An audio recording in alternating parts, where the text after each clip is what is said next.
Pour la prochaine question, Monsieur Caripi, vous avez quelque peu répondu déjà quand même, parce que justement, il s'agissait en fait de rappeler qu'en avril 2015, donc toujours lors du colloque organisé par Action Travail des femmes, donc on rappelle qu'il s'intitulait La reconnaissance des acquis et des compétences et ses impacts systémiques sur les femmes immigrantes hautement qualifiées, donc sur les femmes immigrantes universitaires, vous dénonciez, et je vois que vous dénoncez toujours, le manque de professionnalisation donc autour de l'activité de reconnaissance. Donc on parle de, il y a beaucoup de subjectivité finalement, et les qualifications sont encore peu présentes ou pas suffisamment présentes pour des personnes qui sont en charge donc de ces processus de reconnaissance des acquis.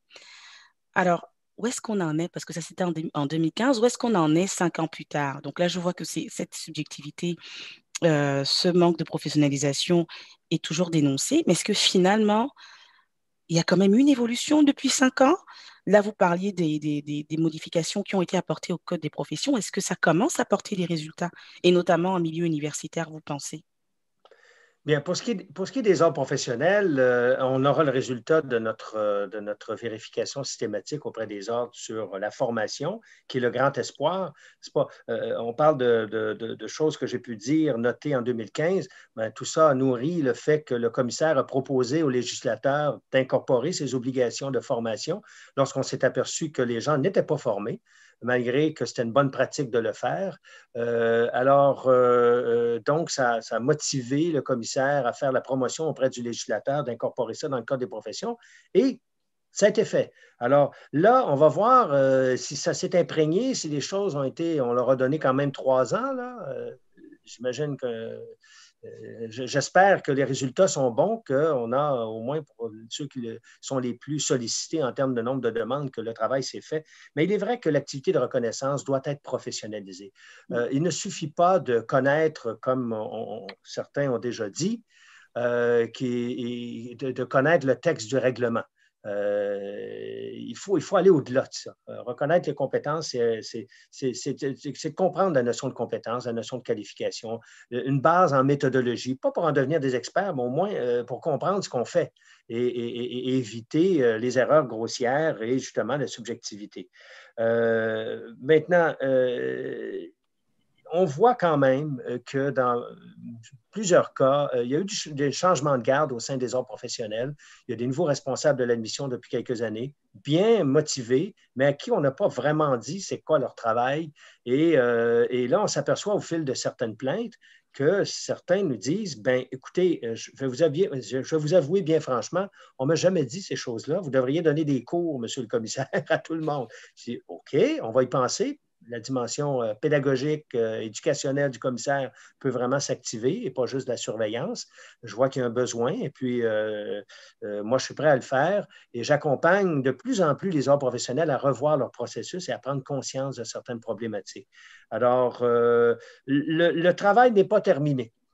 Le travail n'est pas terminé et nous sommes encore à la table pour travailler et maintenant avec un nouveau mode, pas seulement surveillance. Quand je vois que les ordres n'ont pas un problème de capacité, ben, il ne faut pas leur reprocher ça, il faut les aider. Alors, moi, je me place en mode d'accompagnement à ce moment-là pour ces ordres, pour qu'ils développent leur capacité. Et s'ils ont cette bonne volonté, cette humilité de dire, ben, oui, j'aurais besoin d'aide, ben, on va les aider, on ne va pas continuer à leur taper sur la tête. Ce n'est pas notre rôle de taper sur la tête des gens. On veut que les choses Sûr. s'améliorent. Alors, si le problème, c'est un problème de capacité, on va y voir. Et là, on va documenter encore plus avec l'expérience des formations obligatoires, voir si elles ont porté leurs fruits. Un, est-ce qu'elles ont été offertes? Et deux, est-ce qu'elles ont porté leurs fruits? Parfait. Mais écoutez, moi, Monsieur Garipi, je suis confiante à l'idée que vous sauriez secouer le manguier, autrement dit, que vous sauriez continuer de faire bouger les choses. Le travail n'est pas terminé, mais je pense qu'avec les idées qui sont mises en avant, il y a des choses qui peuvent continuer de bouger. Alors, D'autant Monsieur plus que Duchamp, le oui, manguier est un fruit que j'adore. mais tant mieux, ça tombe bien. Alors, Monsieur Ducharme, je ne sais pas si vous avez quelque chose peut-être à ajouter à cet aspect, mais surtout vous entendre aussi sur les suites de l'enquête, finalement, sur les médecins formés à l'étranger. Quelles sont les suites? Déjà, est-ce qu'il y en aura une? Est-ce que s'il y en a une, est-ce qu'on aura une mise en évidence de l'analyse différenciée selon les sexes? Peut-être que ça a déjà été le cas dans la première. Puis, ouais, c'est ça. Où est-ce qu'on en est avec l'enquête au niveau de la Commission des droits de la personne? Mais c'est sûr que bon, dans les 10 années qui ont suivi le dévoilement de cette enquête-là, de ces conclusions, on a poursuivi le travail auprès des ordres professionnels. On a poursuivi, qui en fait, du Collège des médecins qui étaient concernés, mais aussi auprès des facultés de médecine. On a fait le travail aussi auprès du ministère de la Santé et des Services sociaux, qui est celui qui était en charge aussi de financer ou de voir au déploiement de l'offre de l'offre de place en résidence. Donc, il y a eu des progrès qui ont été faits dans les discussions qu'on a eues. Évidemment, le processus dans lequel on s'inscrivait aussi dans un contexte où il y avait un autre rapport qui avait été commandé par le ministère de la Santé, le fameux rapport Échavé sur la situation des médecins formés à l'étranger. Les enjeux qu'on amenait ont donné lieu à des recommandations qu'on a formulées, notamment de s'assurer que s'il y a des appréhensions de la part des facultés de médecine, d'abord et avant tout, pour revenir à ce qu'on disait tout à l'heure, des appréhensions sur la réussite, ça ne devrait pas être le cas. On ne devrait pas, à tout le moins s'il y en a, s'il y a des difficultés qui sont constatées avec les candidats qui sont formés à l'étranger, il faut les documenter, c'est ce qu'on disait. Et puis, à ce sujet-là, les facultés ne l'avaient pas fait en 2010 et puis on constate toujours qu'on est toujours sur des a priori qui sont peu documentés sur la réussite des candidats qui sont formés à l'étranger. Donc, on a toujours ce défi-là. Là-dessus, on travaille encore avec les facultés sur ces aspects-là. Je vous dirais, ça passe beaucoup par nos activités d'éducation et de coopération avec les organismes. Donc, plusieurs facultés, puis pas juste en médecine. Il y a d'autres ordres professionnels ou d'autres formations qui mènent à une pratique professionnelle qui étaient intéressées par les conclusions de l'enquête et qui ont demandé à ce qu'il y ait des formations dans leur faculté. Ça, c'est des choses qui aident et puis c'est des choses qui aident aussi à améliorer, je vous dirais, le processus d'admission ou à tout le moins à prendre conscience des biais qu'on peut avoir, qui sont très souvent inconscients par rapport à la valeur des candidatures des candidats à l'interne, mais de façon peut-être plus profitable aussi, que ça amène comme pratique dans les facultés. C'est l'idée aussi de revoir certains processus, puis de revoir l'accueil des candidats une fois, parce qu'il y en a aussi qui sont admis. Et puis, parfois, le parcours du combattant ou de la combattante se poursuit une fois admis. Les préjugés sont encore à l'œuvre. Donc, le fait de pouvoir former les gens justement à comment on gère tout simplement un stage, un contexte de stage ou un contexte de classe, un contexte de diversité, comment on fonctionne, puis comment on prend en considération les aspects qu'on a mentionnés précédemment là, dans notre entretien, c'est-à-dire tout l'aspect parcours migratoire, situation particulière des femmes qui essaient de faire valoir leurs compétences, leurs acquis professionnels dans un contexte où il y a déjà une charge qui est externe à ce processus-là, qu'elles ont à assumer. Comment les gens qui évaluent les compétences doivent prendre en considération tout cela, mais après, une fois ceux qui sont admis, celles qui sont admises, comment on intègre ça à la pratique aussi. Parce que pour ces aspects-là, c'est évident qu'il doit y avoir cette sensibilisation-là qui doit être faite. Et puis, c'est un travail. Le travail de suivi qu'on fait, il est dans ce sens-là. Maintenant, on invite effectivement, quand on parlait d'analyse différenciée selon le sexe, on invite les universités à en prendre considération. Pourtant, c'est un principe qui est appliqué dans plusieurs disciplines qui sont enseignées à l'université. Pourtant, quand vient le temps d'explorer les propres pratiques des universités, les propres pratiques d'admission, on n'est pas encore tout à fait là. Donc ça, c'est un travail qu'on fait, qu'on suit. Mais malheureusement, pour le reste, on continue à suivre l'évolution de la situation. On a vu un certain nombre de progrès. Déjà, il y a il y a des structures qui ont été mises en place, pas nécessairement par les universités, mais par le ministère de la Santé. Notamment, il y a un centre d'évaluation pour les diplômés internationaux en santé qui permet pour les candidats et les candidates qui ont été rejetés par les facultés de médecine, de faire un stage de mise à niveau. Notre recommandation à nous, ce n'était pas que le stage arrive après un refus des facultés de médecine, mais qu'on puisse envisager, que les universités puissent envisager, comme on fait pour des candidats qui s'inscrivent dans une nouvelle formation, l'équivalent d'une propédeutique, une mise à niveau. L'obligation d'accommodement devrait être là. À partir du moment où on sent qu'il y a peut-être des lacunes ou des lacunes qui sont documentées, qui sont bien documentées, c'est ça la difficulté, c'est qu'on se retrouve souvent face à des évaluations qui sont subjectives, mais à partir du moment où on a des critères qui sont mesurables, qui sont neutres et qui nous permettent de juger des compétences, puis peut-être des défis à relever, bien là, c'est beaucoup plus facile de procéder à des ajustements et puis d'offrir quelque chose qui va permettre à ces candidats-là de suivre un programme de formation postdoctorale ou un programme de mise à niveau des compétences qui vont leur permettre d'accéder à la profession. Là, on n'est pas là du tout, mais avec le C10, au moins, il y a quand même la possibilité de revoir l'évaluation de certains candidats. Ce qu'on savait en 2010, c'est que le nombre de places est limité. Les facultés de médecine ont eu beaucoup de difficultés au tout début à accepter le verdict du C10. On se retrouvait face à des candidats dont on validait la compétence. Ces candidats-là recognaient à la porte des facultés de médecine et se voyaient refuser une seconde fois.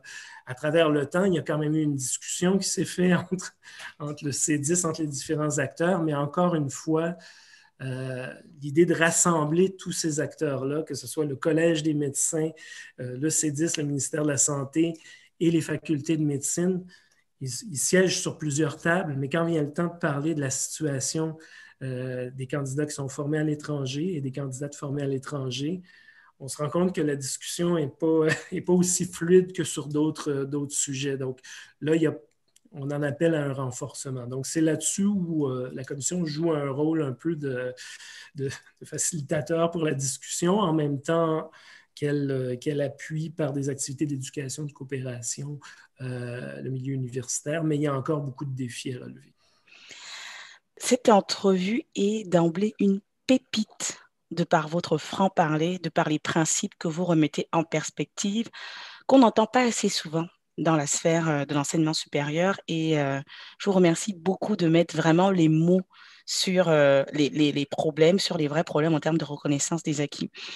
Alors, on s'en va tranquillement vers la fin et je constate qu'à cette avant-dernière question, on a déjà quand même pas mal répondu, à savoir qu'on comprend que vous avez nommé plusieurs points, en tout cas, qui pourraient favoriser l'amélioration donc des processus de reconnaissance des acquis, à savoir égalité homme-femme, la nécessité de former, donc la formation, l'autocritique, la remise en question finalement, plein de principes en fait. Et au-delà de ce qui vient d'être dit, comment est-ce qu'on peut, ou alors quels autres aspects on peut apporter finalement pour que les personnes immigrantes, et en particulier les femmes immigrantes, soient à l'abri des impacts systémiques occasionnés par la reconnaissance des acquis. Là, on vient de comprendre que l'autonomie est un des nerfs de la guerre quand on parle de reconnaissance des acquis en milieu universitaire. On a une réponse très claire qui est à la charte, rien n'est au-dessus. Faut-il encore que ces universités l'entendent? Mais au-delà de ça, y aurait-il d'autres moyens de limiter les impacts systémiques, vous pensez? Donc, allez-y, M. Garipi, si vous voulez, et puis M. Ducharme, vraiment, c'est libre à vous. Bien, certainement, l'université devrait s'inscrire plus franchement dans tout ce qui se développe à l'international ainsi qu'ici au Québec et au Canada. dans cette réflexion autour de la reconnaissance des diplômes, reconnaissance des acquis expérientiels. Il y a beaucoup de choses qui se développent sur le plan européen avec la Convention de Lisbonne maintenant qui est plus large, qui reconnaît toutes sortes de choses. Alors, il va falloir que l'esprit comme la lettre se transpose. Il va falloir que les universités s'inscrivent aussi dans tous ces cadres de qualité qui se développent, que ce soit le Conseil des ministres de l'Éducation du Canada et son centre d'information sur les diplômes internationaux qui a développé un cadre d'assurance qualité et même un cadre de compétences pour une grille de compétences pour les personnes qui font de l'évaluation de diplômes. Alors, ce n'est pas seulement l'évaluation comparative là, que fait le ministère de l'Immigration. Les universités apprécient aussi des diplômes étrangers. Alors, ils pourraient s'inscrire plus résolument dans ce cadre d'assurance qualité et dans cette grille de compétences. Il y a aussi l'Association canadienne pour la reconnaissance des acquis qui a développé un cadre d'assurance qualité pour les mécanismes de reconnaissance des acquis expérientiels. Si on peut formellement adhérer à ces choses-là et s'inscrire dans la communauté, s'ouvrir et se dire que ce n'est pas parce qu'on est autonome que finalement on est autosuffisant. On peut avoir besoin de l'expertise des autres. Et il faut s'ancrer là-dedans. Et être ouvert à des expertises qui ne viennent pas, qui ne sont pas nécessairement générées par le milieu universitaire. Ce n'est pas l'autarcie, l'autonomie, ce n'est pas l'autosuffisance, ce n'est pas l'Albanie, l'université, l'Albanie d'une certaine époque. Là. Alors, tout ne vient pas de l'interne. Donc, il faut être perméable à ce qui se passe, à ce qui se développe et aux soucis que la société a là-dessus, et aux besoins que la société a là-dessus, et à la dignité des individus qui subissent ces choses-là. Alors, il faut accepter, avoir un peu plus d'humilité, accepter la critique et même se générer une autocritique. Et ce qui est étonnant, c'est que dans les universités, dans certains endroits, il y a de très belles expériences. J'ai vu dans une université que je ne nommerai pas et dans des départements que je ne nommerai pas, au sein d'une même faculté, 2 départements, un particulièrement avec le même cadre organisationnel, financier et tout, là, un département particulièrement ouvert, particulièrement dégourdi, sensible, qui adapte ces choses, et un autre département à côté complètement un peu aride, sec, et puis je me cache derrière un texte réglementaire dont je ne vois pas tout le potentiel pour finalement être fermé à beaucoup de choses. C'est un peu agaçant. Alors, il faut que les universités valorisent ces champions qu'ils ont déjà au sein de leur boîte.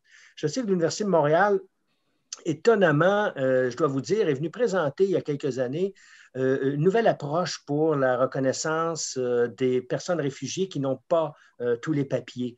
Alors, ça m'a étonné parce que dans la hiérarchie, on dit tellement de choses, la hiérarchie plus politisée des universités, on dit plein de choses, on se cache derrière l'autonomie pour finalement paraître ne pas être perméable, alors qu'à l'intérieur, il y a des champions qui font ce travail un peu, mais ça demande à devenir une politique institutionnelle, une approche institutionnelle. Et je pense qu'on est à la veille d'un point de bascule. Il y a des nouveaux dirigeants dans les universités, il y a des nouvelles dynamiques, et je pense qu'on va être dans un point de bascule. Et si on mais si on approche les universités, c'est sûr que moi, j'ai certaines frustrations parce que ça fait une dizaine d'années, puis je me dis, mais voyons. Mais je suis prêt, moi, à accompagner les universités si elles le veulent bien. Et il faut trouver les bons interlocuteurs, les champions qui, au sein des universités, peuvent concilier autonomie et aussi être dans la bonne époque de la société qui l'environne et aussi de se recentrer sur une approche éthique, une approche équitable qui intègre bien les ambitions, par exemple, de la Charte des droits et libertés. Très bien. Peut-être que ce que je peux ajouter dans l'espoir qu'on peut avoir pour le futur, l'an dernier, le ministre de l'Éducation avait mandaté un groupe de travail pour réfléchir, en fait, un groupe de travail qui est mené par le scientifique en chef du Québec, M. Quirillon, pour réfléchir sur l'Université québécoise du futur. Donc, M. Quirillon a remis un rapport préliminaire à l'automne dernier où les enjeux qui sont en lien avec la diversité, les enjeux d'accessibilité aux formations, et la réussite éducative aussi sont posées dans le rapport. On sent qu'il y a une volonté aussi d'amener le propos, de faire des recommandations à la nouvelle ministre de l'Enseignement supérieur qui vont dans le sens des principes de la Charte, qui disent, ben, on doit travailler en fonction de l'accès à l'égalité en emploi, on doit travailler en fonction de l'accessibilité aux formations, tenir compte aussi que l'université ne fonctionne pas en vase clos et puis qu'on n'est pas dans un contexte où l'université serait paramétrée selon des principes qui sont ceux de la majorité. Ce qu'on voit dans certaines directions d'université, on peut concevoir que les règles, les normes derrière lesquelles, ce que M. Gariepi disait, certains dirigeants peuvent se cacher, sont encore des paramètres qui sont pensés en fonction d'une majorité blanche, souvent masculine aussi, qui fait en sorte que ça rend difficile cette accessibilité aux formations universitaires, ça rend difficile pour une personne qui est en contexte de formation de se projeter vers son avenir professionnel. Bon, il y a cette réflexion-là qui a été menée par le scientifique en chef du Québec avec une table de travail qui réunit des gens du milieu universitaire. On sent une certaine volonté de changer les choses. Effectivement, il y a de nouveaux dirigeants avec de nouvelles approches qu'on ne voyait pas il y a 5 ou 10 ans. Le message semble d'une certaine manière entrer. Il faut continuer à veiller au grain.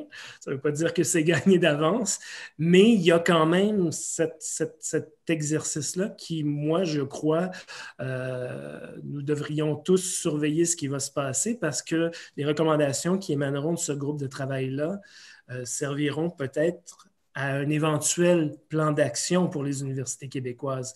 Et tous les enjeux qui sont en lien avec la reconnaissance des acquis et des compétences professionnelles vont se poser dans ce cadre-là. L'accès aux formations, je pense que c'est à suivre et puis je pense que tous ceux qui sont intéressés par la question devraient se mobiliser autour de cette chose-là, au-delà des acteurs universitaires, parce que l'université touche tout le monde. C'est une institution importante dans le fonctionnement de toute société. La société québécoise n'y échappe pas et n'échappe pas non plus à la diversification de sa population. On n'est pas différent des autres provinces ou des autres sociétés au Canada. Absolument. Est-ce que vous auriez des recommandations peut-être à apporter, notamment M. Gariepi? Auriez-vous des suggestions pour Action Travail des femmes, pour qui la reconnaissance des acquis, ça reste quand même un de nos volets principaux d'intervention? Pensez-vous qu'il y aurait des aspects qui auraient pu être abordés tout au long de cette entrevue? Donc, je vous laisse tranquillement dire votre mot de fin à tous les deux, en commençant peut-être par M. Gariepi. On a pas mal fait le tour des dimensions techniques au fil des ans. On a regardé les processus, on les a décortiqués. Je pense un peu comme un véhicule, on a fait le tour de la mécanique. Puis là, il faut s'attarder au chauffeur. Et on sait comment construire une auto, puis on sait comment elle pourrait être plus efficace, moins énergivore. Bon, voilà. Là, il faut s'attarder au conducteur, c'est-à-dire les individus et les capacités de ces individus et de leur organisation à conduire ce véhicule-là. Donc, parce que je pense qu'il y a dans la culture individuelle, donc chez les individus comme dans la culture des organisations, deux phénomènes. Le premier phénomène, c'est est-ce qu'on comprend bien les principes qui sont en présence? Premièrement, les principes techniques. Est-ce qu'on comprend bien ce qu'est la reconnaissance des qualifications, des acquis, des compétences? Est-ce qu'on comprend bien les principes de protection du public? Est-ce qu'on comprend bien le principe du droit à l'égalité, l'équité? Est-ce qu'on a une bonne compréhension de ces choses-là? Deuxième élément, il faut absolument que les individus comme les organisations, les institutions qui œuvrent dans ce secteur-là, qu'ils prennent conscience qu'ils ont peut-être, et dans bien des cas, c'est clair, on l'a observé, une vision très locale, très centrée sur ce que l'on connaît. Et donc, ça amène un excès de confiance que ce qu'on fait est nécessairement la meilleure chose. Et donc, ce qui n'est pas de la même façon est nécessairement pas bon. Ou un raccourci intellectuel un peu plus paresseux qu'on a observé chez certains, c'est ce que je ne connais pas est nécessairement pas bon. Parce qu'on peut connaître, mais juger. que ce n'est pas aussi bon que nous. Mais c'est pire quand on ne connaît pas et qu'on ne fait même pas l'effort de connaître. Alors, donc, c'est ces deux phénomènes-là, compréhension des principes et des dimensions. Puis, deuxièmement, la prise de conscience qu'on est peut-être affecté par une vision trop locale. Nous, on sait comment faire. On a toujours fait ça ici. J'ai même entendu un ministre répondre à la télévision de dire, ben au Québec, on fait ça de même. Du genre, la guillotine, ben, c'est de même, puis c'est pas toi qui vas nous dire comment faire. C'est à peu près ça, là. C'est un ministre, d'une certaine époque, là, alors, qui n'est plus en poste, là, parce que le gouvernement a changé. Mais voyez, ce langage codé, là, on décode finalement cette espèce d'impression de ce que je connais est bon est nécessairement meilleur ou supérieur. Alors, c'est ça qu'il faut sortir, qu'il faut prendre conscience pour sortir. Donc, il faut travailler sur les individus, leur cognition, leurs émotions, leur façon de penser, les biens conscients, mais aussi les organisations qui se sont développées des cultures fortes, encore plus si on les a mis en muraille par une autonomie exacerbée. Alors, travaillons là-dessus. Le reste, le mécanique, le technique devrait suivre. Parce que c'est ça qui entraîne tous les problèmes, les choix méthodologiques les plus faciles pour satisfaire notre vision, une application des choses qui laisse s'exprimer justement ces phénomènes de pas une meilleure compréhension des principes et des choses, et en plus de ça, une vision très locale où on sent qu'on est meilleur que les autres ne sont pas bons. Alors, tout ça imprègne tout le caractère technique, les procédures, les méthodologies et finalement les décisions et finalement les conséquences négatives. Alors, d'après moi, il faut travailler sur ça par une éducation plus costaude, quitte à forcer la main des gens pour s'ouvrir à certaines choses et changer ces cultures-là. Et si on ne change pas la culture, on a du conducteur, on a beau jouer dans la mécanique de l'auto, il va y avoir des accidents. J'ajouterais à ce sujet simplement vous dire que pour que la situation change favorablement, le changement de culture, il passe aussi par la reconnaissance que les universités ont aussi des obligations. Ça reste un service qui est public. C'est un service qui est offert à l'ensemble de la population et ça doit se faire sans discrimination. Il faut comprendre les principes qui sont à la base de notre société, les principes fondamentaux, les droits qu'on reconnaît à tous les citoyens du Québec, indépendamment là, de leurs caractéristiques. Et puis, on doit l'intégrer aux pratiques. Donc, le changement de mentalité qui doit s'opérer, je suis totalement d'accord avec M. Gariepi. On peut pas... on doit d'abord travailler à ce niveau-là et le technique, effectivement, va suivre. Les pratiques, les normes qu'on met en place, les politiques qu'on adopte au niveau universitaire peuvent changer en fonction de ces principes-là et ils doivent changer en fonction de ces principes-là. Mais le travail doit se faire à la base, le travail doit se faire, c'en est un travail d'éducation. Il doit se faire au niveau des universités. Il y a certainement un travail qui doit se faire aussi au niveau politique, au plus haut niveau, je vous dirais, pour rappeler ces grands principes-là à ceux qui sont nos décideurs à Québec, pour dire, ben voilà, on a ces principes-là qui existent et puis qui se placent au-dessus de certaines règles qu'on va adopter sur un plan local dans chaque université. On va adopter nos politiques, mais il y a des référents qui sont là, qui sont présents et dont on ne peut pas s'extraire, notamment les principes qui sont dans la Charte, le droit à l'égalité. Je tape sur le clou, mais c'est quelque chose qui est nécessaire.